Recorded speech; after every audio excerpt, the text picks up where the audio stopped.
বিভেদ ভুলে জাতীয় ঐক্যের ডাক প্রধানমন্ত্রী শেখ হাসিনার। জাতির উদ্দেশ্যে ভাষণে বিরোধীদের সংসদে আসার আহ্বান। প্রয়োজন জাতীয় ঐক্য। সংখ্যা যত কমই হোক, সহ্য ও যৌক্তিক প্রস্তাব, আলোচনা, সমালোচনা যথাযথ। দুর্নীতিবাজদের বিরুদ্ধে জাতিকে ঐক্যবদ্ধ হতে প্রধানমন্ত্রী বিশিষ্টজনদের। রয়েছে তরুণদের উদ্বুদ্ধ হওয়ার নির্দেশ। মিয়ানমারকে চাপ দিয়েই রোহিঙ্গা সমস্যার সমাধান করতে হবে পুনর্বাসন জানালেন পররাষ্ট্রমন্ত্রী। কুমিল্লায় বেশিরভাগ ইট ভাটায় স্বাস্থ্য ও জীবনের ঝুঁকি নিয়ে কাজ করছেন শ্রমিকরা। থাকছেন ঝুপড়ি ঘরে, ভুগছেন নিরাপত্তাহীনতায়। এবং প্রতিষ্ঠার 4 বছরেও রাঙ্গামাটি বিজ্ঞান ও প্রযুক্তি বিশ্ববিদ্যালয়ে নিশ্চিত হয়নি স্থায়ী ক্যাম্পাস। বিদ্যালয়ের ভাড়া করা কক্ষে চলছে কার্যক্রম।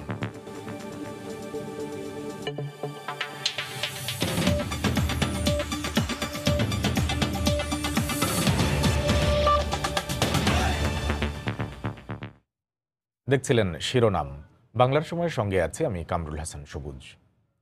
দেশের উন্নয়ন ও অগ্রযাত্রায় মুক্তিযুদ্ধের চেতনা, অসাম্প্রদায়িকতা এবং গণতান্ত্রিক মূল্যবোধে জাতীয় ঐক্যের ডাক দিয়েছেন একাদশ জাতীয় সংসদের সরকার প্রধান ও টানা 3য় মেয়াদের প্রধানমন্ত্রী শেখ হাসিনা। গতকাল সন্ধ্যায় জাতির উদ্দেশ্যে দেয়া ভাষণে তিনি বলেন, বিভেদ ভুলে দেশের জন্য ঐক্য প্রয়োজন। প্রধানমন্ত্রী বিরোধী দলের নির্বাচিত সদস্যদের শপথ নিয়ে সংসদে যোগ দেওয়ার আহ্বান জানান। এছাড়া বিগত দিনে মাদক, জঙ্গি ও সন্ত্রাসের বিরুদ্ধে অভিযানের মতো এ মেয়াদে দুর্নীতির বিরুদ্ধে সরকারের কঠোর অবস্থানের হুঁশিয়ারি দেন প্রধানমন্ত্রী শেখ হাসিনা। মর্যাদা রক্ষার জন্য দেশে নতুন ইতিহাস সৃষ্টি করে টানা 3য় মেয়াদে রাষ্ট্র পরিচালনার দায়িত্ব নেয়ার পর প্রথমবারের মতো জাতির উদ্দেশ্যে ভাষণ বঙ্গবন্ধু কন্যা প্রধানমন্ত্রী শেখ হাসিনার। ভাষণের শুরুতে একাদশ জাতীয় সংসদ নির্বাচনে আওয়ামী লীগের নেতৃত্বাধীন মহাজোটকে বিজয়ী করায় দেশবাসীকে ধন্যবাদ জানান প্রধানমন্ত্রী।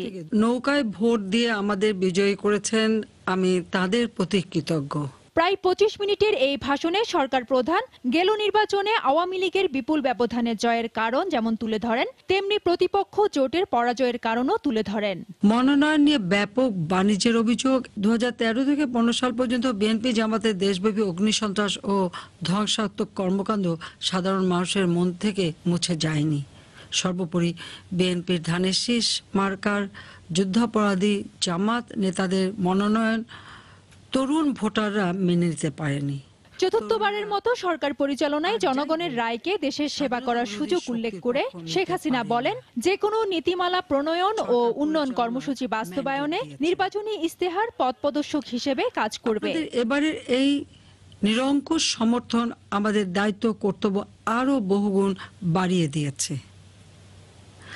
আমি ব্যক্তিগতভাবে আপনাদের এই রায়কে দেশবাসীর সেবা এবং জাতির পিতার অসমাপ্ত কাজ শেষ করার ও সোনার বাংলা প্রতিষ্ঠার পথে আরো এক ধাপ এগিয়ে যাওয়ার সুযোগ বলে মনে করি।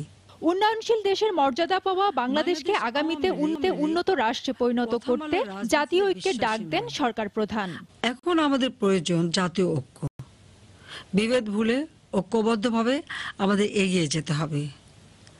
আমাদের ঐক্যের যোগসূত্র হবে মুক্তিযুদ্ধের চেতনা, অসাম্প্রদায়িকতা, গণতান্ত্রিক মূল্যবোধ। আমি বিরোধী দলের নির্বাচিত সদস্যদের শপথ নিয়ে সংসদে যোগদানের আহ্বান জানাচ্ছি। এবার দুর্নীতির বিরুদ্ধে জিরো টলারেন্স ঘোষণা দিয়ে গণমাধ্যমের সহায়তায় জনসচেতনতা অব্যাহত রাখার কথা উঠে আসে ভাষণে। আইনের কঠোর প্রয়োগের মাধ্যমে দুর্নীতি উচ্ছেদ করা হবে। দুর্নীতি বন্ধে জনগণের অংশগ্রহণ জরুরি। তাই গণমাধ্যমের সহায়তায় দুর্নীতির বিরুদ্ধে জনসচেতনতা তৈরির কাজ অব্যাহত থাকবে।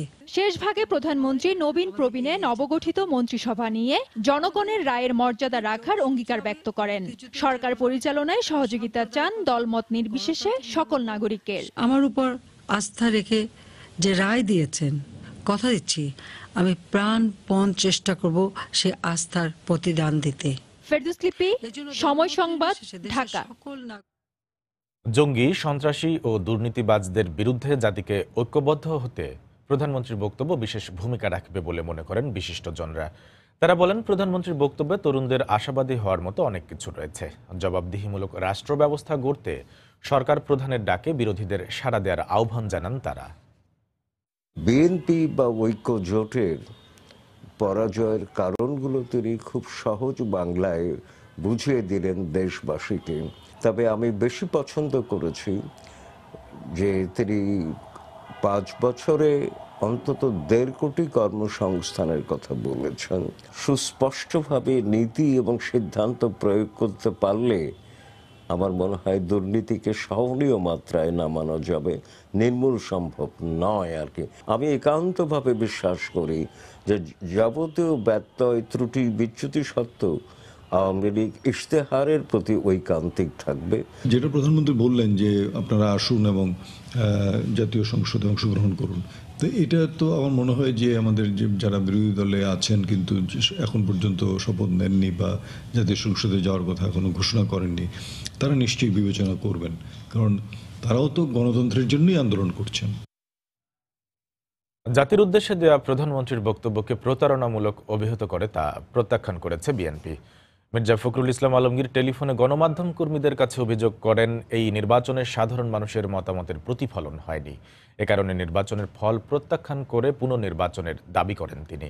টেলিফোনে মির্জা ফখরুল এমন প্রতিক্রিয়া জানানোর পরপরই বিএনপির প্রেস উইংয়ের পক্ষ থেকে আনুষ্ঠানিকভাবে বিভিন্ন গণমাধ্যমে যোগাযোগ করে মহাসচিবের প্রতিক্রিয়া তুলে ধরা হয়। এ সময় বিএনপির পক্ষ থেকে নির্বাচন বাতিলের দাবি করা হয়। শিগগিরই কক্সবাজারের উখিয়া ক্যাম্প থেকে নোয়াখালীর ভাসানচরে 1 লাখ রোহিঙ্গাকে পুনর্বাসন করা হবে বলে জানিয়েছেন পররাষ্ট্রমন্ত্রী AK আব্দুল মোমেন। তবে গতকাল বিকেলে রাজধানীতে সংবাদ সম্মেলনে জাতিসংঘের রোহিঙ্গা বিষয়ক দূত ইয়াং হি লি বলেন, শুধু আহ্বান জানিয়ে নয়, মিয়ানমারকে চাপ দিয়ে রোহিঙ্গা সমস্যার সমাধান করতে হবে। এছাড়া রোহিঙ্গাদের প্রত্যাবাসনে মিয়ানমারের প্রস্তুতিতে হতাশা জানান সফরকারী জাতিসংঘ দূত।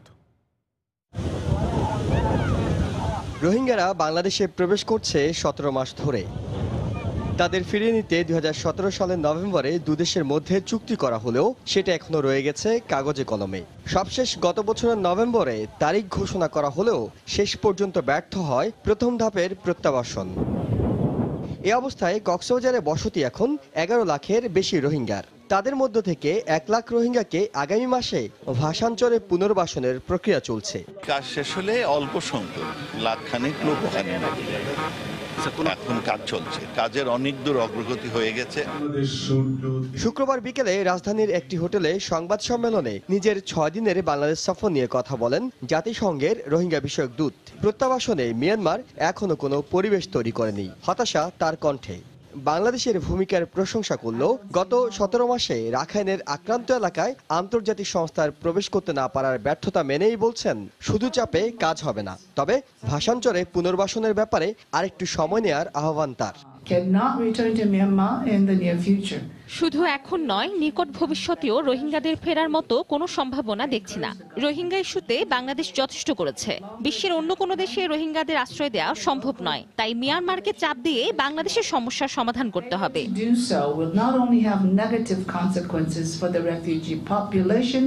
রাখাইনে জাতিসংঘের তত্ত্বাবধানে সেফ জোন করার প্রস্তাবও বাস্তবসম্মত নয়। মিয়ানমার সম্মত না হওয়া পর্যন্ত বাংলাদেশকেই এ দায়িত্ব পালন করতে হচ্ছে, এমন সুরই জাতিসংঘ দূতের কণ্ঠে। এহসান জুয়েল, সময় সংবাদ, ঢাকা। বাংলার সময়ে আরও থাকছে। কিশোরগঞ্জে যুবলীগ নেতাকে কুপিয়ে হত্যা, পৌর কাউন্সিলর বড় ভাই গুরুতর আহত, বসত বাড়িতেও আক্রমণ, দেশীয় অস্ত্রসহ আটক 5।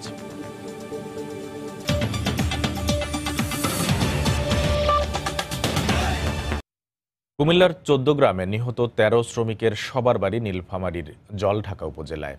তাদের মৃত্যুতে স্তব্ধ গোটা এলাকা।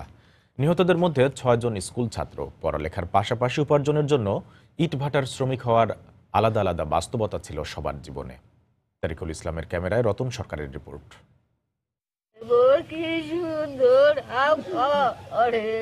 নিজ পাড়ার শঙ্কর মিরগঞ্জ স্কুলের 9ম শ্রেণীর ছাত্র। বাবা কেশব নিরুদ্দেশ হলে সংসারের অনিবার্য দায় ঠেকেছিল তার কাঁধে।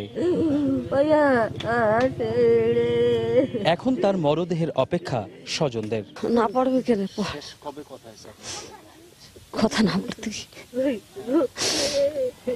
বাপের হ্যাঁ কাইলে খুশি কসম মা মুই কসম বাবা বাড়ি আসবো না কসম আমি দেরি যাই ফাগুন চন্দ মাস করে যাবো সেজন ওটো চলিয়ে যাবো সেজন ওটো দিয়ে আসছে সে।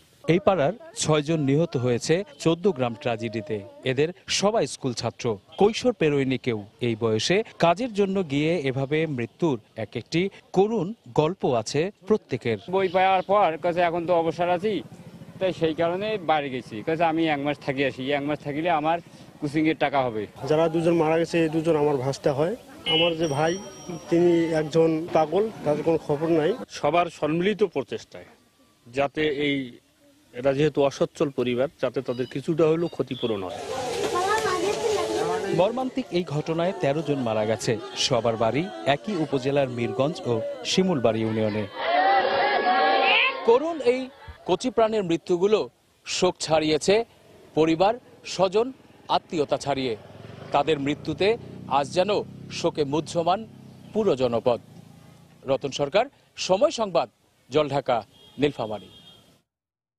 কুমিল্লার বেশিরভাগ ইটভাটায় স্বাস্থ্য ও জীবনের ঝুঁকি নিয়ে কাজ করছেন শ্রমিকরা, থাকছেন ঝুপড়ি ঘরে, সারাক্ষণই ভুগছেন নিরাপত্তাহীনতা। এদিকে ইটভাটাগুলোর বিরুদ্ধে নানাভাবে দূষণের অভিযোগ উঠলেও পরিবেশ ছাড়পত্র পাওয়ার দাবি করছে তারা। পরিবেশ আন্দোলন কর্মীরা বলছেন, কাগজে কলমে ছাড়পত্র থাকলেও বাস্তবে পরিবেশ বিপর্যয়ের সব উপকরণ দিয়ে চলছে ইটভাটাগুলো। আতিয়ার সজল ও বাহার রাহানের পাঠানো তথ্য, ছবিতে রিপোর্ট। স্বাস্থ্য ঝুঁকি নিয়ে কাজ করছেন ইটভাটা শ্রমিকরা। ইটভাটার পাশের ঝুপড়ি ঘরে থাকা শ্রমিকেরা পাচ্ছেন না জীবন ধারণের ন্যূনতম সুযোগ সুবিধা। কুমিল্লার অধিকাংশ ইটভাটাগুলোর চিত্র এমনই। শুক্রবার 14 গ্রামের ঘোলপাশা এলাকায় ট্রাক উল্টে কাজী অ্যান্ড কোম্পানি ইটভাটার ঘুমন্ত শ্রমিকদের উপরে পড়লে 13 জন নিহত হন। এ ঘটনার পর আতঙ্ক বিরাজ করছে ইটভাটার শ্রমিকদের মধ্যে। আর কোনো ব্রিক ফিল্ডে যাতে রাস্তার কাছে এরকম গড় যাতে না দেওয়া হয়, আমরা আতঙ্কিত খুব। একটা আমাদের মতন ওরও তো একটা শ্রমিক। এদিকে ইটভাটার ধোঁয়ায় মরে যাচ্ছে সবুজ গাছগাছালি, হুমকির মুখে পরিবেশ, ধ্বংস হচ্ছে ফসলি জমি, বাড়ছে মানুষের স্বাস্থ্য ঝুঁকি। স্বাস্থ্যহানি হচ্ছে, পরিবেশের ক্ষতি হচ্ছে, গাছপালার ক্ষতি হচ্ছে, শ্বাসকষ্ট হয়, তারপরে চলাফেরা তো অবশ্যই কষ্ট হয়, এমনকি আমাদেরকে জানে কৃষিকে তো আমাদের অনেক কিছু ক্ষয়ক্ষতি হয়। ইটভাটা মালিক ও পরিবেশ অধিদপ্তরের কর্মকর্তাদের দাবি, বেশিরভাগ ইটভাটাতেই আধুনিক পদ্ধতিতে ইট তৈরি হচ্ছে। পরিবেশ অধিদপ্তরের সমস্ত নিয়ম কানুন মেনেই শিল্প প্রতিষ্ঠান পরিচালনা করতেছি। ধোঁয়া যেটা, সেটা তো আমরা সরকার অনুমোদিত জিগজাগ ভাটা বা অন্য প্রযুক্তির আধুনিক ভাটাগুলোকে আমরা ছাড়পত্র দিয়ে থাকি। জেলা প্রশাসনের শীর্ষ কর্মকর্তা বললেন, নিয়ম নীতি মানা ও শ্রমিকদের সুযোগ সুবিধার বিষয়টি নিশ্চিতে ইটভাটাগুলোতে নিয়মিত অভিযান অব্যাহত থাকবে। মালিকরা যাতে শ্রমিকদের যথাযথ আবাসন এবং অন্যান্য নিরাপত্তা ব্যবস্থা নিশ্চিত করে আমাদের ভ্রাম্যমাণ আদালত তৎপর থাকবে। তবে পরিবেশ আন্দোলন কর্মীর অভিযোগ, কাগজে কলমে ছাড়পত্র থাকা এবং আধুনিক বলা হলেও বাস্তবে এর কোনো মিল নেই। তারা যে কথাগুলি বলেন এটি একটি অফিসিয়াল কথার মতো, কিন্তু প্রকৃত অর্থে আমরা দেখি আমাদের সড়ক মহাসড়কের পাশে এমনকি ফসলি জমির নষ্ট করেও সেখানে ব্রিকফিল্ড তৈরি হচ্ছে। পরিবেশ অধিদপ্তরের তথ্য মতে জেলায় আঞ্চলিক সড়ক ও ঢাকা চট্টগ্রাম মহাসড়কের কুমিল্লা অংশে 333টি ইটভাটা রয়েছে। সময় সংবাদ, কুমিল্লা। সব ধরনের নির্বাচন বয়কট করার মধ্য দিয়ে বিএনপি সংকুচিত হওয়ার পথ বেছে নিয়েছে বলে মন্তব্য করেছেন আওয়ামী লীগের সাধারণ সম্পাদক এবং সড়ক পরিবহন ও সেতুমন্ত্রী ওবায়দুল কাদের। গতকাল দুপুরে গাজীপুরের কোনাবাড়ি এলাকায় ফ্লাইওভারের নির্মাণ কাজ পরিদর্শন শেষে সাংবাদিকদের একথা বলেন তিনি। সিদ্ধান্ত পুনর্বিবেচনা করে বিএনপিকে উপজেলা নির্বাচনে অংশ নেওয়ার আহ্বান জানান ওবায়দুল কাদের। মুসলিম লীগের পরিণতি দিকে যাচ্ছে কিনা, নির্বাচন বয়কটের মধ্য দিয়ে তারা তো নিজেদেরকে আরো সংকুচিত করার পথ, সর্বনাশা পথ, আত্মঘাতী পথ বেছে নিয়েছে। উপনির্বাচন, সিটি কর্পোরেশন, উপজেলা নির্বাচনে অংশগ্রহণের জন্য বিএনপি সহ সকল রাজনৈতিক দলকে, নিবন্ধিত দলকে নির্বাচনে অংশগ্রহণের আহ্বান জানিয়েছে। আসন্ন উপজেলা নির্বাচনে বিএনপি অংশগ্রহণ না করলে আত্মঘাতী সিদ্ধান্ত হবে বলে মন্তব্য করেছেন আওয়ামী লীগের যুগ্ম সাধারণ সম্পাদক মাহবুবুল আলম হানিফ। গতকাল বিকেলে নারায়ণগঞ্জ শহরের ডিআইটি চত্বরে মহানগর আওয়ামী লীগ আয়োজিত এক অনুষ্ঠানে তিনি একথা বলেন। নির্বাচনের অংশ না নেওয়ার কোনো বিকল্প রাস্তা নেই। নির্বাচনে যদি অংশ না নেন, এটা হবে আপনাদের জন্য চরম আত্মঘাতী সিদ্ধান্ত। রাজনীতি থেকে দূরে ছিটকে যাওয়ার আশঙ্কা থেকে যাবে আপনাদের। আমি অনুরোধ করব, আসুন আগামী উপজেলা সহস্থানীয় নির্বাচনে অংশ নিন, আপনাদের জনগণের আস্থা অর্জন করার চেষ্টা করুন। আপনার মিথ্যাচারে আপনার পারদর্শী বৈবলসকে হার মানিয়ে দেন। জনগণকে বিব্রত করা যাবে না। চট্টগ্রাম ৩ পার্বত্য জেলা ও কক্সবাজারের ৪৮টি উপজেলার নির্বাচনের জন্য সব ধরনের প্রক্রিয়া সম্পন্ন করেছে নির্বাচন কমিশন।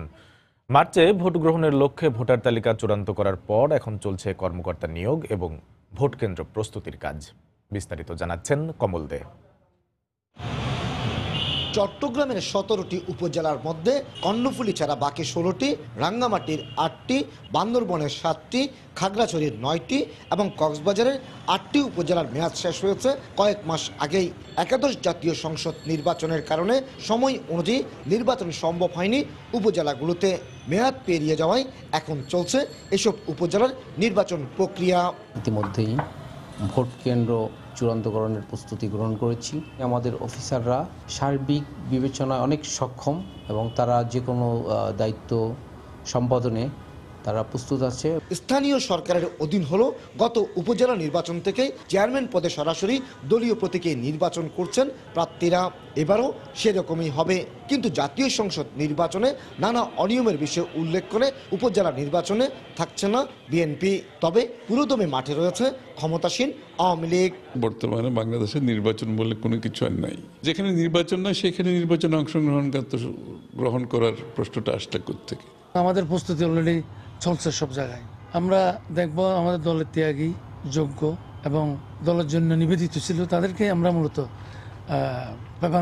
নির্বাচনকে অংশগ্রহণমূলক করার জন্য রাজনৈতিক দলগুলোর মধ্যে আস্থা ফিরিয়ে আনতে নির্বাচন কমিশনের ভূমিকা রাখা উচিত বলে মনে করছেন এই নির্বাচন বিশ্লেষক। নির্বাচন কমিশন যে প্রশ্নবিদ্ধ হয়েছে তারও দায়িত্ব হচ্ছে সেই জায়গা থেকে কাটিয়ে ওঠা এবং সবার একটা বিশ্বাসের জায়গায়, আস্থার জায়গায় যাওয়ার জন্য নির্বাচন সেইভাবে পরিচালনা করা। ৪৮টি উপজেলায় মোট ভোটার ৬০,৯৬,০০০ আর ভোট কেন্দ্র থাকবে ২,৩৭৪টি। ভোটাররা প্রতিটি উপজেলায় একজন করে চেয়ারম্যান, একজন মহিলা সহ ২জন ভাইস চেয়ারম্যান নির্বাচিত করবেন।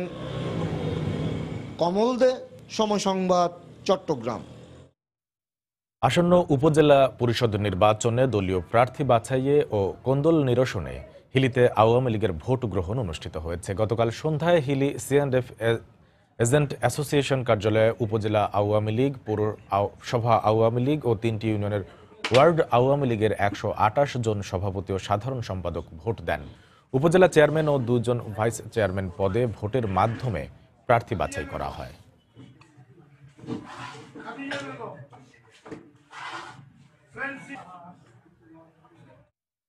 বাংলার সময়ে আরো থাকছে।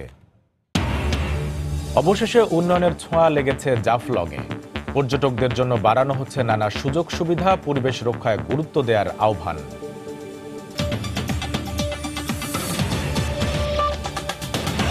গঞ্জে এক যুবলীগ নেতাকে কুপিয়ে হত্যা করেছে দুর্বৃত্তরা। আহত হয়েছেন নিহতের বড় ভাই পৌর কাউন্সিলর ইয়াকুব সুমন। এ ঘটনায় দেশীয় অস্ত্রসহ ৫ জনকে আটক করা হয়েছে। পুলিশ জানায় গতরাত ৯টার দিকে শহরের রথখোলা এলাকায় ২০ থেকে ২৫ জন মুখোশধারী সন্ত্রাসী পৌরসভার ৬ নম্বর ওয়ার্ডের কাউন্সিলর ইয়াকুব সুমন ও তার ভাই মনির হোসেনকে কুপিয়ে জখম করে। গুরুতর আহত অবস্থায় তাদের উদ্ধার করে সদর হাসপাতালে নেওয়া হয়। পরে উন্নত চিকিৎসার জন্য দুই ভাইকে ময়মনসিংহ মেডিকেলে নেওয়া হয়। সেখানে মনির হোসেনকে মৃত ঘোষণা করেন চিকিৎসক। এদিকে একই সময়ে আখড়া বাজার এলাকায় তাদের বাড়িতে ভাঙচুর চালায় সন্ত্রাসীরা। খবর পেয়ে ঘটনাস্থল থেকে দেশীয় অস্ত্রসহ ৫ জনকে আটক করে পুলিশ।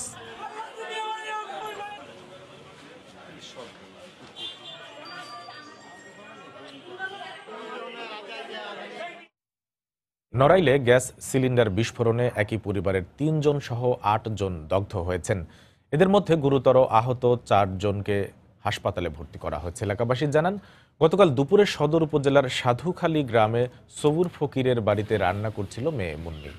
এ সময় পাইপের লিকেজ থেকে আগুন ধরে যায়। বাড়ির অন্য সদস্য ও প্রতিবেশীরা আগুন নেভানোর চেষ্টার সময় হঠাৎ সিলিন্ডার বিস্ফোরণ হয়।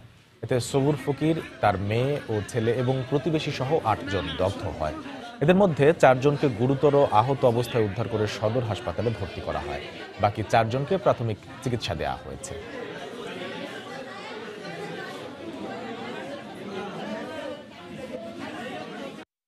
দাও দেওয়ার পরে আগুন আবার দাও দাও করে জ্বলে ওঠে। তখন ওই মুহূর্তে ছেলে পেলে মানে বেরো আসার মুহূর্তে ওই মুহূর্তে সিলিন্ডার বাড়তে যায়। 4 জনকে গুরুতর অবস্থায় ইমার্জেন্সি থেকে কিন্তু ভর্তি করা হয়, যাদের পোড়ার পরিমাণ 40% থেকে 90% পর্যন্ত, এবং বাকি 4 জনকে সাময়িক ট্রিটমেন্ট দিয়ে বাড়িতে পাঠিয়ে দেওয়া হয়। কুষ্টিয়ায় গুলিতে 1 জন নিহত হয়েছে। পুলিশ বলছে বন্দুকযুদ্ধে নিহত ব্যক্তি মাদক ব্যবসায়ী। ঘটনাস্থল থেকে অস্ত্র ও গুলি উদ্ধার করা হয়েছে। পুলিশের জানায়, আধিপত্য বিস্তারকে কেন্দ্র করে শুক্রবার গভীর রাতে শহরের মোল্লার তেঘরিয়া এলাকায় দুদল মাদক ব্যবসায়ীর মধ্যে গোলাগুলি হয়। খবর পেয়ে পরিস্থিতি নিয়ন্ত্রণে ঘটনাস্থলে গেলে পুলিশকে লক্ষ্য করে গুলি ছোড়ে মাদক ব্যবসায়ীরা। আত্মরক্ষার্থে পুলিশও পাল্টা গুলি করে। এ সময় বাকিরা পালিয়ে গেলেও হাবিবুর রহমান নামে এক মাদক ব্যবসায়ীকে গুলিবিদ্ধ অবস্থায় উদ্ধার করা হয়। পরে তাকে সদর হাসপাতালে নেওয়া হলে মৃত ঘোষণা করেন চিকিৎসক।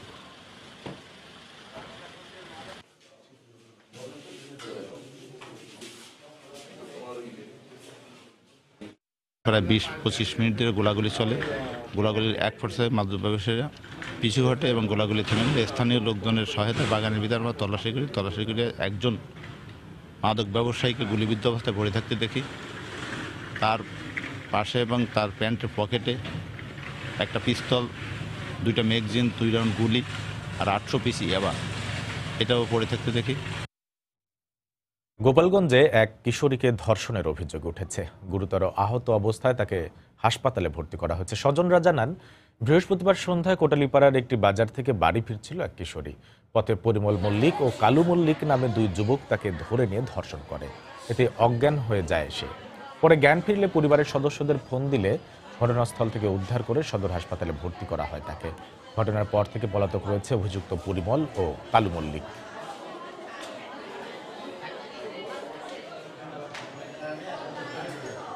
বিচার করবেন আপনারা, করার বিচার করবেন। এ তো মারাই গেছিল, এ তো পড়ার নাই বলার মতন হয়েছিল। এখন আপনারা যে বিচারে করলে ভালো হয় তাই করেন। একজনের নাম পরিমল, বাবার নাম পরীক্ষিত মল্লিক, আর একজনের নাম কালুপদ মল্লিক, বাবার নাম গুরুদেশ মল্লিক। এরা 2 জনে আমার মেয়েটারে তুলগিয়ে নিয়ে যায়, তুলগিয়ে দিয়ে অত্যাচার করে, তারে অজ্ঞান অবস্থায় এই পাওয়া যায়। মাদারীপুরে জমি সংক্রান্ত বিরোধের জেরে প্রতিপক্ষের হামলায় নারীসহ অন্তত 5 জন আহত হয়েছেন। গতকাল বিকেলে কালকিনি উপজেলার লক্ষ্মীপুর এলাকায় ঘটনা হয়। পুলিশ জানায়, জমি নিয়ে ওই এলাকার শাহজাহান সর্দারের সঙ্গে রেজাউল সর্দারের বিরোধ চলছিল। এরই জেরে বিকেলে রেজাউল সর্দারের বাড়িতে দেশীয় অস্ত্র নিয়ে হামলা চালায় শাহজাহান ও তার সমর্থকরা। এতে বেশ কয়েকজন আহত হন। খবর পেয়ে পুলিশ ঘটনাস্থলে পৌঁছে পরিস্থিতি নিয়ন্ত্রণে আনে। আহতদের উদ্ধার করে মাদারীপুর সদর হাসপাতালে ভর্তি করা হয়।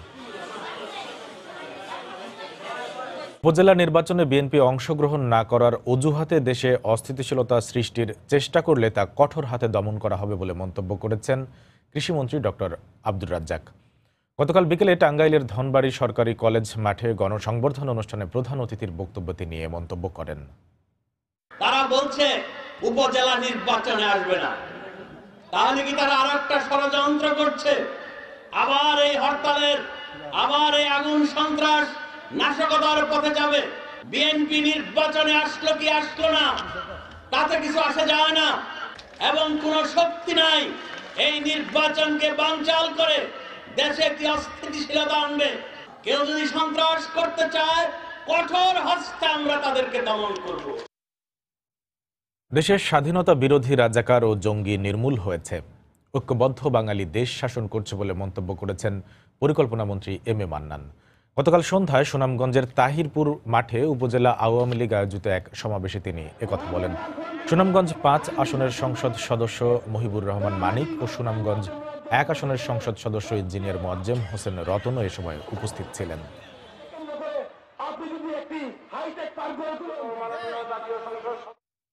দেশের উন্নয়ন করে বঙ্গবন্ধুর স্বপ্ন বাস্তবায়নের সরকার কাজ করছে বলে মন্তব্য করেছেন রেলপথ মন্ত্রী অ্যাডভোকেট নুরুল ইসলাম সুজন। গতকাল সন্ধ্যায় পঞ্চগড়ের দেবীগঞ্জ উপজেলার দেবদারুতলা মাঠে স্থানীয় আওয়ামী লীগ আয়োজিত গণসংবর্ধনা অনুষ্ঠানে তিনি একথা বলেন। পঞ্চগড় থেকে বাংলাবান্ধা পর্যন্ত রেলপথ সম্প্রসারণ হবে বলেও জানান মন্ত্রী। অনুষ্ঠানে দেবীগঞ্জ উপজেলা আওয়ামী লীগের নেতাকর্মীরা উপস্থিত ছিলেন।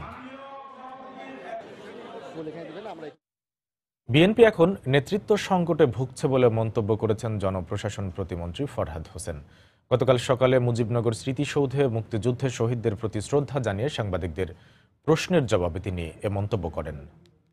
বিএনপি যদি নড়বড়ে হয় তাহলে সে তো নিজেই ভেঙে পড়বে এবং নিজে ভেঙে পড়ার উপক্রম হয়েছে। আমরা দেখলাম যে কিছুদিন আগে ডক্টর কামাল ছিলেন তাদের ঐক্যফ্রন্টের নেতা, বিএনপি ঐক্যফ্রন্টে গেল এবং তার নেতা ডক্টর কামাল, এবং এখন আমরা দেখছি যে কে যে আসলে বিএনপির প্রকৃত নেতা, এবং আমরা সেটা কারণ লন্ডন থেকে নমিনেশন হচ্ছে, নমিনেশন বাণিজ্য হচ্ছে, খালেদা জিয়া জেলখানা থেকে দিক নির্দেশনা দিচ্ছেন কি দিচ্ছেন না তাও জানি না।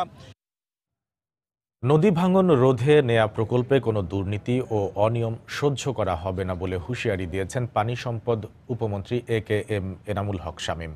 গতকাল দুপুরে শরীয়তপুরের নড়িয়া ও জাজিরায় পদ্মা নদীর ডান তীর রক্ষা প্রকল্পের কাজ পরিদর্শন শেষে কথা বলেন তিনি। পানি উন্নয়ন বোর্ড, নৌবাহিনী ও জেলা প্রশাসনের কর্মকর্তাদের পাশাপাশি স্থানীয় রাজনৈতিক নেতারা এ সময় উপস্থিত ছিলেন। কাজ পরিদর্শনের পর প্রকল্পের সিসি ব্লক নির্মাণ কাজের উদ্বোধন করেন উপমন্ত্রী। আগামী বর্ষা মৌসুমে ভাঙনের হাত থেকে শরীয়তপুরকে রক্ষায় সব ধরনের পদক্ষেপ নেওয়ার কথা জানিয়ে স্থানীয় সংসদ সদস্য বলেন, প্রতিদিনই পদ্মা নদীতে 10,000 বালি বোঝাই জিও ব্যাগ ডাম্পিং করা হচ্ছে। বাকি যেটা আছে খুলনা শিপইয়ার্ড যেটা করা দরকার আপনারা সেটা করবেন। দুর্নীতিকে কোনো অবস্থাতেই প্রশ্রয় দেওয়া হবে না। দুর্নীতি যারা যদি কেউ করে, সে যে পর্যায়ের কর্মকর্তা কর্মচারী হোক, দুর্নীতি, অবহেলা, স্বজনপ্রীতি এগুলো করলে জননেত্রী শেখ হাসিনা সরকারের কাছে কেউ পার পাবেন না এবং কেউ রেহাই পাবেন না। আমরা সুশাসন প্রতিষ্ঠা করতে চাই, আমরা জনগণের জন্য কাজ করতে চাই। প্রতিষ্ঠার 4 বছর পরও এখনও স্থায়ী ক্যাম্পাসের মুখ দেখেনি রাঙ্গামাটি বিজ্ঞান ও প্রযুক্তি বিশ্ববিদ্যালয়। শহরের একটি মাধ্যমিক বিদ্যালয়ের 2টি কক্ষ ভাড়া নিয়ে চলছে শিক্ষা কার্যক্রম। 2 বিষয়ে 4 ব্যাচের প্রায় 400 শিক্ষার্থী নিয়ে অনেকটাই খুঁড়িয়ে চলছে এই অঞ্চলের উচ্চশিক্ষার শীর্ষ প্রতিষ্ঠানটি। রাঙ্গামাটি থেকে হেফাজত সবুজের তথ্য ও ছবি নিয়ে রিপোর্ট। পিছিয়ে পড়া পাহাড়ের জনগোষ্ঠীকে এগিয়ে নিতে প্রধানমন্ত্রী শেখ হাসিনার একান্ত ইচ্ছায় পার্বত্য জেলা রাঙ্গামাটিতে স্থাপিত হয় বিজ্ঞান ও প্রযুক্তি বিশ্ববিদ্যালয়। আঞ্চলিক দলগুলোর নানান বাধা বিপত্তি কাটিয়ে 2015 সাল থেকে বিশ্ববিদ্যালয়ের একাডেমিক কার্যক্রম শুরু হয়। শুরুতেই স্থায়ী ক্যাম্পাসের জায়গা না মেলায় শহরের শাহ উচ্চ বিদ্যালয়ের 2টি কক্ষ ভাড়া নিয়ে 100 শিক্ষার্থী নিয়ে শুরু হয় কম্পিউটার সায়েন্স ও ম্যানেজমেন্ট বিভাগের শিক্ষা কার্যক্রম। 4টি ব্যাচে ভর্তি হওয়ার পরও এখনও নিজেদের ক্যাম্পাসে যেতে না পারায় হতাশ শিক্ষার্থীরা। একজন কম্পিউটার সায়েন্স ইঞ্জিনিয়ারিং এর স্টুডেন্ট হিসাবে আমার অবশ্যই একটা চাওয়া থাকতে পারে, আমরা একটা ভালো ল্যাব পাবো, সেই ল্যাবে ভালো ফ্যাসিলিটিস থাকবে। ভার্সিটিতে অলরেডি 4টা ব্যাচ চালু হয়ে গিয়েছে, যদিও ক্লাসের সংখ্যা খুবই কম, ল্যাব সংখ্যাও কম। একটা ল্যাবও হয়, আবার ক্লাসও হচ্ছে, আমাদের অলরেডি ক্লাস হচ্ছে এখানে। তারপর শিক্ষকের সংকট তো আছেই। অনেক কাঠখড় পুড়িয়ে ভাড়া করা একটি কক্ষে কম্পিউটার ল্যাব স্থাপন করা হলেও নানান সীমাবদ্ধতার কারণে শিক্ষার্থীরা কাঙ্ক্ষিত শিক্ষা থেকে বঞ্চিত হচ্ছেন। আমরা অনেক ফ্যাসিলিটি পাচ্ছি না, যেমন কি আমাদের ক্যান্টিন নেই, আমাদের একটা ভালো লাইব্রেরি নেই। আমাদের লাইব্রেরিটা দেখতে গেলে স্কুল লাইব্রেরি অনেক ছোট। বিদ্যালয়ের ছাত্রাবাসটি এখন বিশ্ববিদ্যালয়ের শিক্ষার্থীদের ছাত্রাবাস এবং একটি ভাড়া ভবনেই চলছে ছাত্রী হোস্টেলের কার্যক্রম। প্রত্যেকটা ব্যাচের ছাত্রীরা এখানে থাকতে পারতেছে না। যারা প্রথমে আসছে ওরাই সিট পাইছে, আর যারা বাইরে থেকে আসছে ওরা এখন নিজেরা নিজেদের ব্যবস্থা করে থাকতেছে। একটা রুমে 5-6 জন করে গাদাগাদি করে আসি, এবং যেটা হয়তো অনেকের একভাবে গাদাগাদি করে থাকতে গিয়ে অনেকের অনেক সমস্যা হচ্ছে। বিশ্ববিদ্যালয়ের সার্বিক অগ্রগতি নিয়ে নিজের অসন্তোষের কথা জানালেন উপাচার্য। আমরা সব ভাড়া বাসাতে স্কুলে ক্লাস নিচ্ছি, এই অসুবিধাটা যেন তাড়াতাড়ি আমরা দূর করতে পারি, এই জন্য আমরা টেম্পোরারি কিছু স্ট্রাকচারের ব্যবস্থা নিয়েছি। আমি নিজেও কিন্তু আমাদের কাজের যে অগ্রগতি এই ব্যাপারে খুব একটা বেশি সন্তুষ্ট হতে পারছি না। বর্তমানে 4 ব্যাচে মোট 362 জন শিক্ষার্থী রয়েছে, আর 5ম ব্যাচের ভর্তি পরীক্ষা শেষে আরও 100 শিক্ষার্থী ভর্তির অপেক্ষায় রয়েছে। সময় সংবাদ, রাঙ্গামাটি। অবশেষে উন্নয়নের ছোঁয়া লেগেছে প্রকৃতিকন্যা জাফলংয়ে। পর্যটকদের চলাচলে বাড়ানো হচ্ছে সুযোগ সুবিধা, তবে ঠেকানো যাচ্ছে না পরিবেশ বিপর্যয়। এদিকে নীল পানির লালাখালে দিন দিন পর্যটকদের আনাগোনা বাড়লেও সেখানে নতুন করে গড়ে উঠেছে মাঝিদের সিন্ডিকেট। এতে হয়রানির শিকার হচ্ছেন পর্যটকরা। আব্দুল হাদের রিপোর্ট, ছবি তুলেছেন দিগেন সিংহ।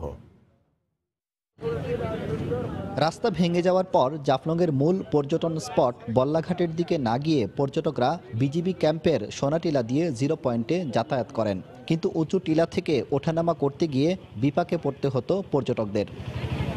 পর্যটকদের সেই দুর্ভোগ লাঘব করেছে পর্যটন বোর্ড। 40 লাখ টাকা ব্যয়ে সোনাটিলার উপর থেকে 0 পয়েন্টের পিয়াইন নদী পর্যন্ত সিঁড়ি নির্মাণ করেছে।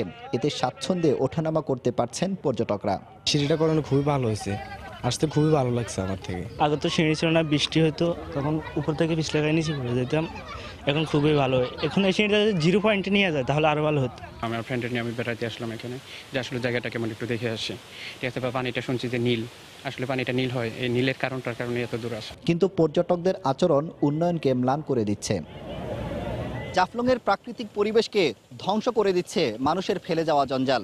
চারিদিকে ছড়িয়ে ছিটিয়ে আছে ময়লা আবর্জনা। পিয়াইন নদী মরে যাচ্ছে পলিথিনে। ময়লা আবর্জনা এখানে মানে আমরা যেখানে সেখানে ফালাইতেছি, আমরা একটা নির্দিষ্ট স্থানে ফালানো আমার খুব দরকার আমাদের এখানে। পরিবেশটা যদি একটু সুন্দর করা হইতো তাইলে মনে হয় আরো আমরা ঘোরাঘুরি করে আরো মজা পাইতাম। এদিকে জাফলং থেকে ফেরার পথে অনেক পর্যটক ঘুরতে যান নীল পানির রাজ্য লালাখালে, কিন্তু লালাখালেও গড়ে উঠেছে মাঝিদের সিন্ডিকেটের কারণে বাড়তি ভাড়া গুনতে হয় পর্যটকদের। যে অনুযায়ী ভাড়া নিচ্ছে সেই অনুপাতে জায়গা খুবই অল্প আর কি। আমরা দূর থেকে আসছি স্পটগুলো দেখবো এই কারণে, কিন্তু ভাড়া তো আসলে অনেক বেশি। অবশ্য আসার কথা হলো 200 কোটি টাকা ব্যয়ে জোরে সোরে চলছে বেহাল সিলেট জাফলং মহাসড়কের কাজ। আব্দুল আহাদ, সময় সংবাদ, সিলেট। দেখছেন বাংলার সময়। মাদারীপুরে নতুন স্কুল ব্যাগ পেল 5 শতাধিক সুবিধাবঞ্চিত শিশু। গতকাল সকালে শহরের স্বাধীনতা অঙ্গনে প্রজেক্ট স্কুলিং এর আওতায় এ কর্মসূচির আয়োজন করে মাদারীপুর সোশ্যাল সার্ভিস ক্লাব। এ সময় সংগঠনটির সভাপতি ডাক্তার খন্দকার রাশেদ আহমেদ রিফাত সহ অন্যান্য সদস্যরা উপস্থিত ছিলেন। নতুন স্কুল ব্যাগ পেয়ে আনন্দে আত্মহারা হয় 5 শতাধিক সুবিধাবঞ্চিত শিশু। 2014 সাল থেকে প্রতি বছর দরিদ্র ও অসহায় পরিবারের শিক্ষার্থীদের মাঝে শিক্ষা উপকরণ বিতরণ করে আসছে সংগঠনটি।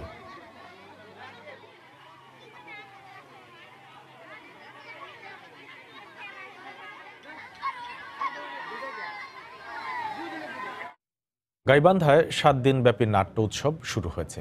গতকাল সকালে পৌর শহরের শহীদ মিনারে উৎসবের উদ্বোধন করেন স্থানীয় সংসদ সদস্য মাহবুব আরা বেগম গিনি। ইনস্টিটিউট অব কালচারাল অ্যান্ড এডুকেশনের আয়োজনে সপ্তাহব্যাপী এই উৎসবে গাইবান্ধার নাট্য সংগঠন ছাড়াও রংপুর ও পঞ্চগড়ের 2টি দল অংশ নেবে।